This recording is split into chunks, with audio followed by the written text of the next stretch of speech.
Quand la porte s'ouvre, un visage apparaît. Ce n'est pas une cliente, mais Aminata, la trentaine vitrière. Un fait rare qui ne passe pas inaperçu dans cet atelier. Depuis 3 mois, elle exerce ce métier. Le choix n'est pas fortuit. J'ai fait le stage à la Direction nationale des archives. J'ai fait le stage au ministère des Mines et de la Géologie. J'ai fait le contrat au CPDEM, en ville ici. Donc jusqu'à présent, je ne suis pas retenue. Au lieu de m'asseoir à la maison, j'ai décidé de me trouver un métier. C'est pourquoi je suis là. Aujourd'hui, il y a assez de métiers, mais la vitrerie, j'ai vu que beaucoup de femmes n'ont pas pratiqué ça dans notre pays, en Guinée ici. Si c'est dans les autres pays, Ivoire comme ça, il y a des filles qui pratiquent ça là-bas. Donc c'est pourquoi moi j'ai décidé de faire la vitrerie. Diplômée en douane il y a 2 ans, Aminata n'a pas connu une vie facile. Dans sa famille comme en société, tout le monde ne partage pas son choix. Assistée de son maître, elle travaille plus de 8 heures par jour. Un métier physique et risqué qui demande beaucoup d'efforts et de concentration.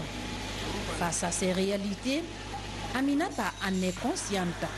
Son engagement ne faiblit pas. Elle compte se frayer un chemin et devenir la première femme autonome et patronne dans le secteur immobilier. Ici, on blesse beaucoup. Je me suis blessée ici. En tout cas, on se blesse ici tellement. Chaque jour, on se blesse ici. Ça fatigue. Parce que ici, on commence ici à 8 heures. C'est de 8 heures à 19 heures. Des fois, on peut rester jusqu'à 22 heures. Donc, si je rentre, je me couche. Mais souvent, il y a les gens qui m'encouragent ici, qui n'ont jamais vu une fille qui pratique ce métier. Le regard des gens sur son activité ne l'intimide pas, bien au contraire. La jeune demoiselle compte bien élargir ses connaissances dans le domaine avec des formations qu'elle envisage de faire, mais pas que. Je pense ouvrir mon propre atelier pour employer les jeunes filles, seulement que les jeunes filles. Son sérieux dans le travail et son courage forcent le respect et l'admiration de son maître et de ses camarades. Ici, elle a deux objectifs à faire ici. La première, c'est la secrétariat. Celle qui met tous les autres dans l'autre. Au dehors, tout ce que les hommes font, elle fait.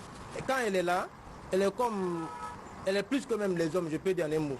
Aujourd'hui, même si Aminata n'a pas exercé sa profession de rêve à la douane, elle vit pleinement sa nouvelle passion, la vitrerie.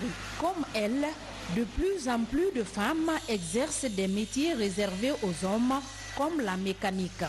Même si certains estiment qu'elles ne tiennent pas longtemps dans ces aventures osées.